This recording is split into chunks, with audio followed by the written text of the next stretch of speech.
Healing Wisdom is made possible by members like you and sustaining members like Michael Brabowski. You can become a sustaining member of WOMR for as little as $15 a month. For more information, call 508-487-2619 or visit our website at WOMR.org, where you can learn more about legacy gifts and planned giving.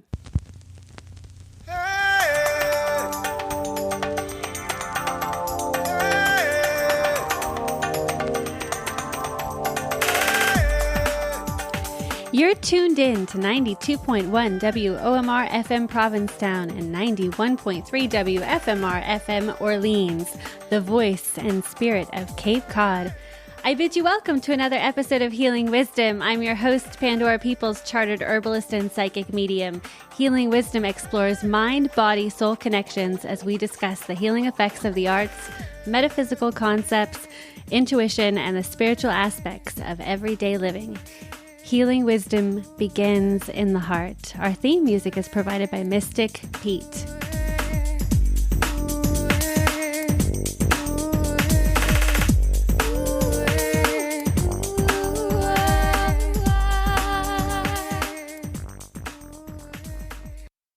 Welcome, Martha Clarke, astrologer, astrocartograher, writer extraordinaire. I'm really excited that you're here with us today talking about what's happening in the stars for 2022. Welcome. Thank you. It's lovely to be here again. What we were talking about just before we came live was like what the main planetary aspects are this year. And, you know, some of you know by now that the main planetary aspect that a lot of people have been very excited about is what we call the Jupiter-Neptune conjunction. So Jupiter is what we call a social planet. It bridges the gap between the personal planets and the outer planets. And then Neptune is an outer planet. So Neptune is very strongly linked to our divine inspiration, our creativity, our higher spiritual bliss. It's also very strongly linked to, you know, where we're most of service, where we're most divine. And then when those two planets conjunct each other, then they're blending each other's energy and they're making each other's energy bigger. And Jupiter symbolizes expansion and abundance and belief and higher wisdom. And these planets conjunct each other. A conjunction is when they're sitting beside each other to within a degree of 8 degrees. So that's the technical stuff.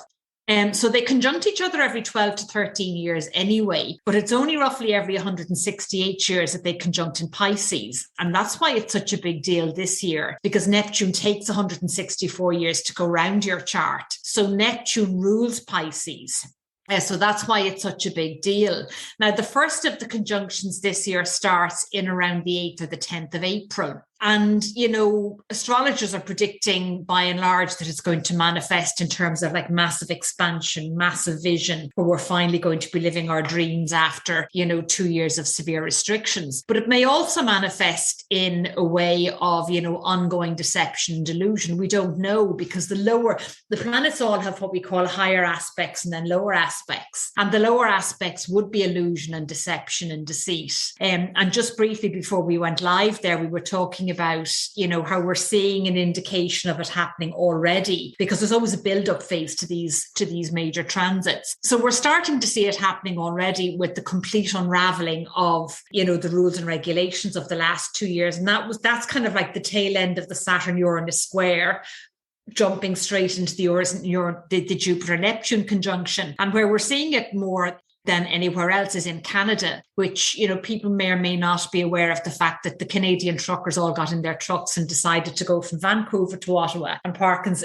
front of the Canadian government. And they literally travelled across Canada for almost 7 days, and they got there last weekend, and they've been there ever since. And what we've seen is Justin Trudeau's gone into hiding. He won't meet them. He's claiming one of his kids has COVID. That may well be true. We don't know. People are trying to make it out that the truckers aren't vaccinated, but in fact, most of them are. So even the ones that are vaccinated have done this journey in protest against all these ongoing restrictions and, you know, what now to a lot of people has become like a civil liberties issue. And then like American truckers have crossed the border to join them. I mean, you couldn't make it up. And of course, it's not on mainstream media. I found out about it on Twitter, so I've been following it. You said so much already about Neptune and Jupiter in conjunction and how they're making each other more powerful by this conjunction, and that Neptune is naturally ruled by Pisces.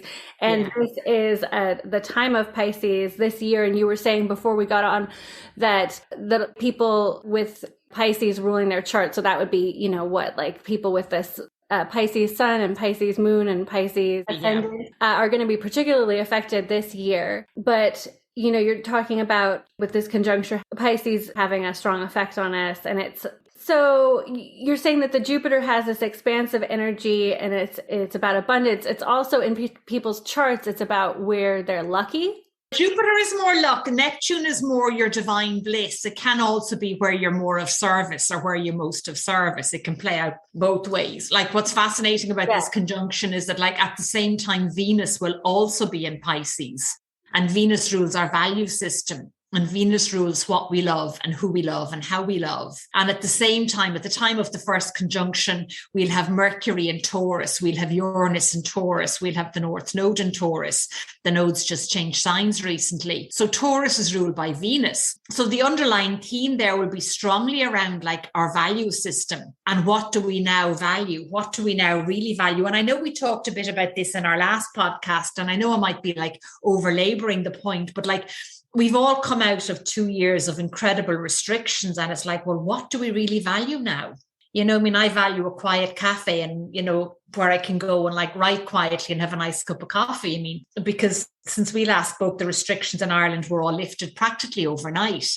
And I'm living in a small town that's got like 4 cafes, and then there's a new cafe that's reopened in a 4-star hotel. It's taken renovated by one of the best hotel companies in Ireland, or hotels in Ireland. And it's a gorgeous cafe, but it's really noisy. And I'm like, I haven't had a nice cup of coffee in a nice cafe for 2 years. Or, in the summer, it was almost like guerrilla warfare trying to get into a cafe. And this gorgeous cafe is open, and all I want to do is go and hide in a corner and write, but it's really, really noisy. Has my tolerance level for noise decreased? I don't actually know, because it's a new cafe, and I moved to Kenmare during lockdown, so I don't know how noisy this place normally would be. Maybe it's not that the cafe is that noisy. Maybe it's just that my tolerance level for noise has gone down completely. At the moment, we have Mercury conjunct Pluto for roughly another 10 days. So that's very much a deepening and transforming around how we communicate. The food has gone up, the cost of petrol has gone up, the cost of heating, gas, oil has gone up, the cost of everything has gone up. And then in Ireland also, we have the added thing of Brexit. Things coming from the UK now have customs and duty added to them. And I've heard of price rises in certain sectors of like, 5 to 10 to 12%. And again, because in my case, I've moved house quite a lot since being back in Ireland. So I won't really know how much my heating bill has gone up compared to last year, because last year I was on oil. This year I'm on gas. But there's very much a sense of people have had enough. So it'll be interesting to see, how the Jupiter-Neptune conjunction plays out, because as I said, like a lot of people are saying, oh, it's a time where we're really going to realize our dreams. I think there's also going to be a strong element of that, but I think it might also manifest that the deception and illusion will be exposed, as opposed to it continuing. The level to which people were deceived will continue to be exposed, and it will continue to be denied. I think it'll be those two things playing out at the same time, while the average person, just God bless them, wants to get on with their lives. A friend of mine was telling me the night that the restrictions were lifted, she went online and booked like 10 theatre tickets back to back. She didn't care what the play was. She just wanted to go to the theatre again. And Neptune is dreamy creativity. And, I've been, delighted to see the number of like singer-songwriters that are back announcing their concerts, or there's a world-class theatre festival that's held in West Cork every year. They announced 2 days ago, we're back, end of March. So that's only like 6 weeks ago, or in 6 weeks time. It's like, yes, it's a week of back-to-back world-class theatre productions from all around the country. Not we're postponing it until next year. It's like, it's happening in 6 weeks time. So I think we're going to see a return to art and music and creativity on a level that we've never seen before. Because when you think about it, so many people have learned things like this online through Zoom. So many people have learned how to paint, or have learned, have joined writing groups online. And we're now going to go into a time where we have what they call hybrid models. That'll be an element of, okay, one class in person, one class Zoom, one class in person, one class Zoom. I think we're going to see an awful lot of that. And certainly I think we're going to see creativity on a level that we haven't seen probably since the Renaissance. And I'm quite serious about that. That's very exciting. So that has to do partly with the Neptune and the conjunction in Pisces, and also to do with Venus being in Pisces as well. Yeah, Venus as well, because Venus is our value system. So as I said, people would be really reevaluating, well, actually, do I want to knock a few years off my mortgage, or do I want to have a really nice holiday with the family this year? Do I want to go away for a month instead of 2 weeks? People will probably go for the holiday instead. Because people haven't seen their loved ones for 2 years. Right. So with Uranus in Taurus, Uranus can be about breakthroughs, breakdowns as well, and surprises, and there can bring a surprise element. But I think a lot of people are becoming surprised about what's happening within themselves. Like, I think that people. That's very well put. Yeah.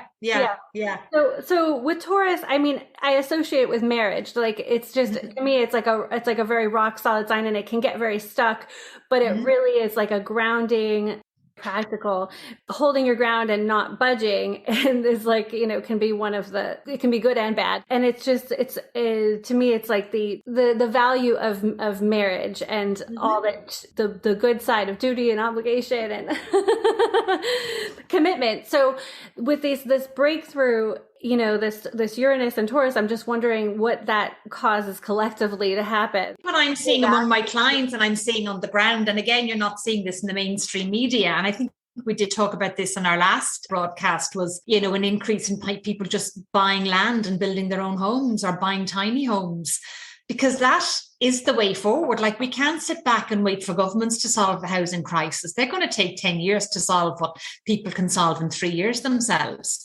The tiny home movement in Ireland on the ground, it's huge. And I've seen it's much bigger in Europe than people realize. And it's an on the ground movement. Like, join a couple of Facebook groups and you'll see how big it is. You don't read about that in the paper. People saying, do you know what? I'm done with paying €400,000 for a house. I might just buy a piece of land and get planning permission, and take my time to get planning permission. And in the meantime, live off the land, grow my vegetables, live in a caravan, live in a tiny home. It's not as austere as it sounds, because I think we're going to see, a movement back towards smaller communities, towards small sustainable communities of maybe 10, 20, 50, 100 people, who knows. I'm seeing it on the ground all over the place in Ireland, and I'm seeing it in Europe as well, because I've been researching it. And because Uranus and Taurus, it's all about, Taurus is all about food. Uranus and Taurus is like, unconventional maybe, and even new ways of growing food. For example, polytunnels. I mean, there's polytunnels all over the place in Ireland now. They weren't around 10 years ago. What's happening with Venus and what's happening with Uranus maybe is affecting people in terms of getting more into aesthetics and beauty, and feeling more embodied and being more sensorial, like being really earthy, like really connected to the earth, and really connected to creating things, crafting things. So I think this whole creativity thing is really gearing up. We're probably going to see a downsize of people wanting to buy a new house or a summer house, a couple of 100 miles from where they live, and maybe just extending their own house, or spending money on their garden instead, or, as I said, like growing vegetables, which is not the big difficult challenge that it's made out to be. It's not. It's just a matter of, talking to a few people who've grown their own vegetables, planting things right, watering, weeding. It actually is that simple. It's no big deal to it. But we've put growing vegetables into something that you almost need a master's degree to do. You actually don't. You just need to be ready to get your hands dirty. Can you talk a little bit more about people with Jupiter in their chart that are going to be influenced by this year? Jupiter is about expansion and abundance and higher wisdom. It's also about traveling. So anybody with a strong Jupiter in their chart are particularly people who are going through their Jupiter return, because as you probably know, the planets all return to their natal place in your chart a certain number of years. So Jupiter, it's a 12-year cycle. So 12, 24, 36, 48, 60 is when you're hitting your Jupiter return. So certainly among the 24-year-olds and the 36-year-olds, we can probably expect to see a huge amount of unconscious traveling. They probably won't even know they're doing their Jupiter return. But as I said, people, referring back to my friend who booked 10 theatre tickets back to back, she didn't care what the plays were. It'll be a bit like that with travel. It's like, I just want to go somewhere. I want to go anywhere. And if they have a strong Neptune in their chart, then it might be by the sea. Or it might be, well, you know what, I'm going to do that art class that I've always wanted to do. Like, it's something I'm thinking of doing. I have the opportunity to do a watercolor painting week in Italy, and it's nowhere near as expensive as you would think. And it's like, will I, won't I, because I've quite a strong Jupiter in my own chart. The only thing stopping me is the logistics of getting from here to Dublin and then to there in Italy. If I was able to fly directly from Cork, I'd probably have it booked by now. But yeah, we're definitely going to see an increase in anybody with strong Jupiters, or anybody who's going through Jupiter transit, either traveling or studying something new on a serious level, or possibly even changing vocation. Saying, look, I've always wanted to study this. Hey, it's cheaper than I thought, because, one of the things the pandemic has done is it's made online studying accessible to everybody. I'm doing an online sailing course at the moment, and it's challenging enough because I'm not that strong with numbers and that. But I couldn't have done that online a year ago. So people are studying things online that they mightn't have been able to study online 2 years ago. And because there's so many more courses online, it's not so much there's more competition, but you can kind of, we're not limited to, if you live on Cape Cod, you can only do an in-person course on Cape Cod. I mean, I'm sitting talking to you here in Ireland. I can do a writing group in New York. I can join a writing group in Provincetown. I can join a writing group in Portland, Oregon, and I often do. And so we're going to see an increase in people with strong Jupiters who are going through Jupiter transits, doing things like that, saying, look, I'm not going to have the drunken 2-week holiday on the beach this year. I'll do something more Jupiterian, as in I learn a new language, or I will go to Italy, or I will go to Mexico, or I will travel. Definitely, if we're not seeing it already. And what would a strong Jupiter look like? It would be Jupiter, if it's angular, for example. The 4 axes of your birth chart are the ascendant, the descendant, the midheaven, and the IC. So if your Jupiter is angular on one of those axes, then it's blending with the energy of the ascendant. Or sometimes, because it's funny, actually, I've quite a lot of Neptune Jupiter people in my life. And that's, as I said, because those planets form a conjunction every 12 years. So people born under the Jupiter Neptune conjunction, I have noticed, tend to be massively creative. Mm-hmm. Massively creative, because, as I said, Neptune is making Jupiter bigger. It's literally blowing Jupiter out of the water. It's literally like, I've come across people with this aspect who, they can paint and they can write and they can sing. Not just one of the 3 or 4 creativities, they can do all 3. Or, creativity comes very easily to them, or else they travel easily. Very cool. So can you talk about how you help people one-on-one as an astrologer with expression and finding how to express yourself? The reason I'm so passionate about it is because astrology helped me so much with my own creativity. Like, I've got Venus and Taurus in the 12th house. So the 12th house is kind of like the collective house. And I remember somebody, when I had one of my first astrology consultations, being told how creative I was. And I went like, what are you talking about? Like, yeah, I can write. I've always been able to write, but that's all. And literally a year later, I'd become a photographer, and now I'm learning to paint. But, the reason I'm so passionate about creativity is because we're all creative. And Julia Cameron's book, The Artist's Way, is a seminal book for me. And then Liz Gilbert's book, Big Magic, is beautiful as well, because she turns all the preconceived notions about creativity on its head. If you're looking for creativity aspects in somebody's chart, you would look at the moon, which is how they nurture themselves and feel at home. You'd look at Venus, which is what you value and your creativity. And Venus is linked to your finances. And then Neptune is kind of like your higher creativity. It's like when you sit down and you paint and you have no idea where the inspiration came from. And then Mercury is like written creativity. And, you'll often find that a lot of singer-songwriters have Mercury, Venus conjunct each other. Like Elvis Presley has it, Bono has it, Larry Mullen has it, the two guys in U2 have it, George Michael had it. I mean, people forget that George Michael wrote Careless Whisper when he was only 17. But you're right, we don't value creativity. I mean, in Ireland, we have the notion of like, we still kind of have the penniless artist thing going on, or we have, that we value writing, but we don't value painting, or we value music, but we don't value painting, or we don't really think photography is art. To me, all those modalities are art. Sculpture is art. And some people are better at one than the others. But what I love is Roddy Doyle. He's quite a well-known Irish writer. He wrote The Commitments, among a lot of other books. And he just brings it down quite simply. He says, to be a writer, you have to sit at your desk and write.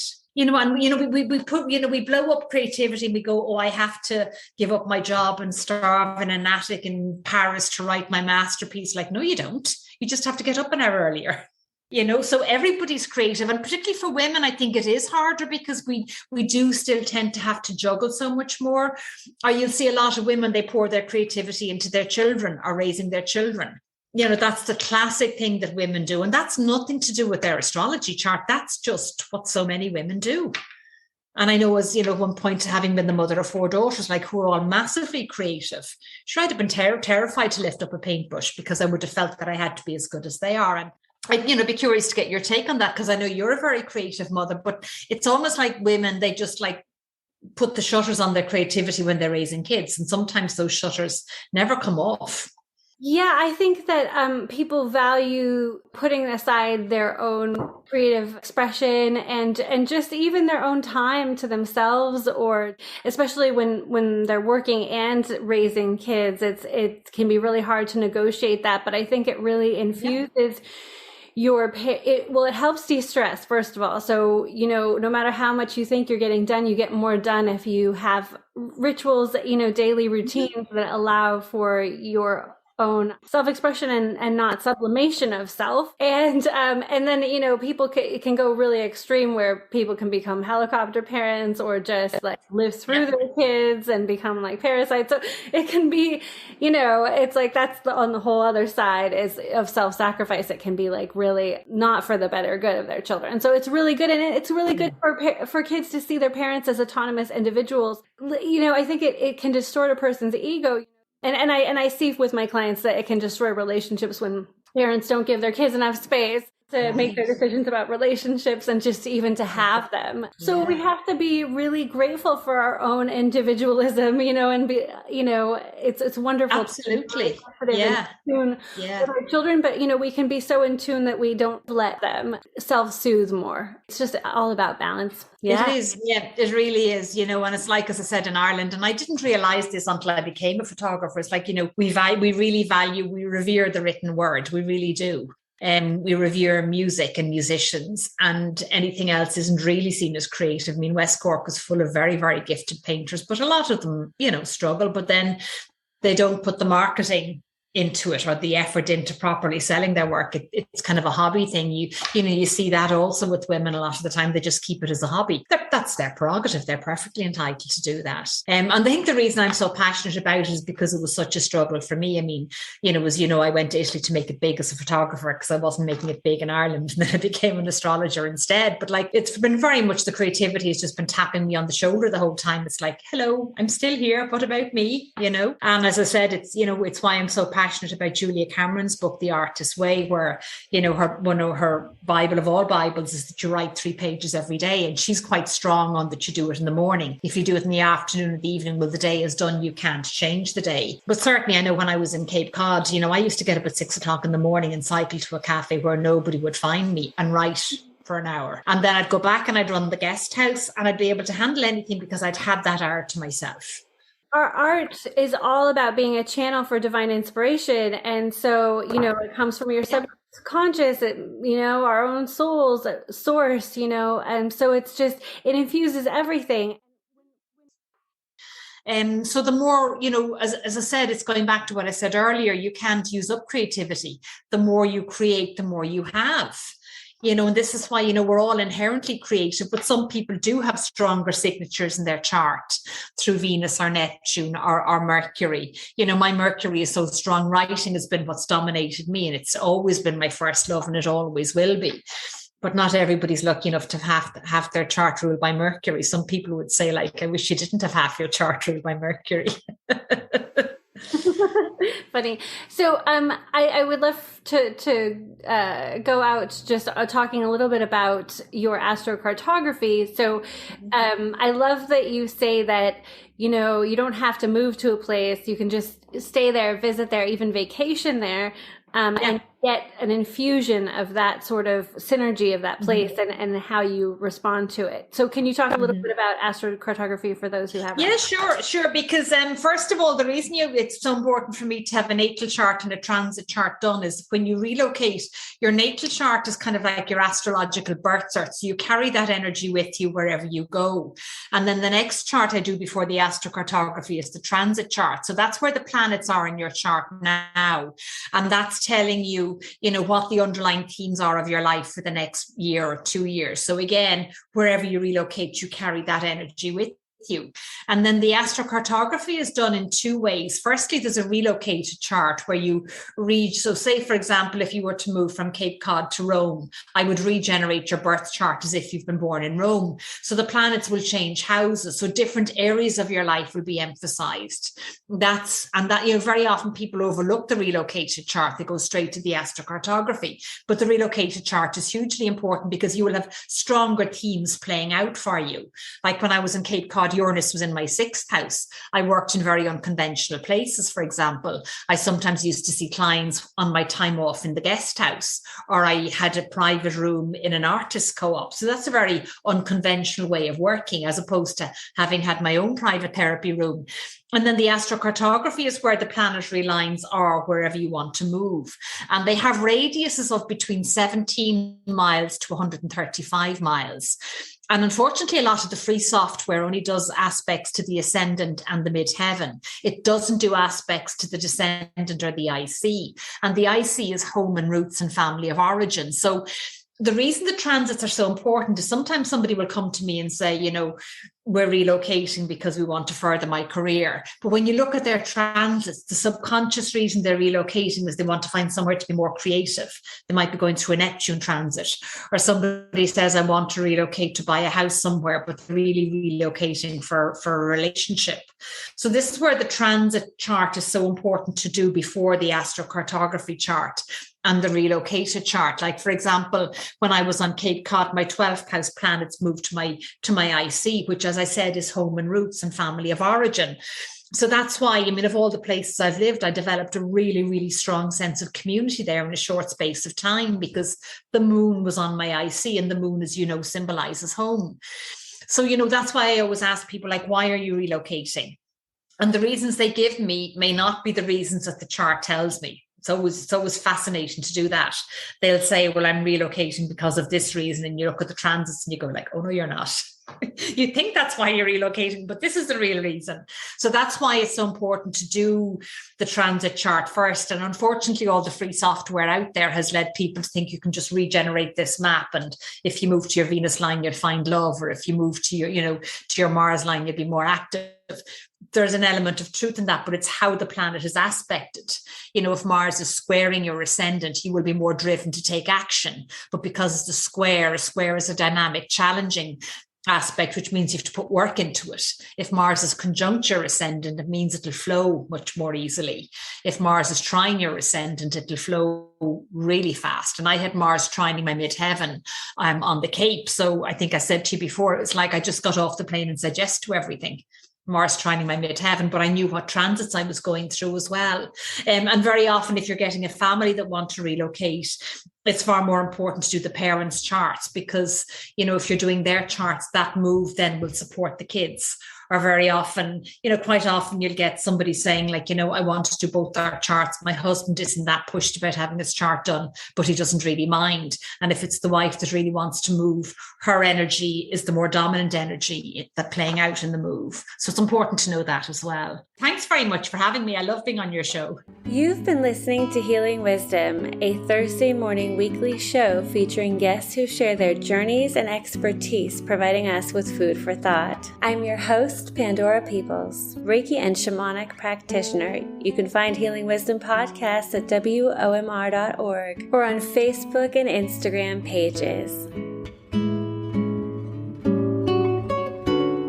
We're listening to O Masche Bello from Alessandro Esposito. You can find his music at soundcloud.com/Alessandro-Esposito-10.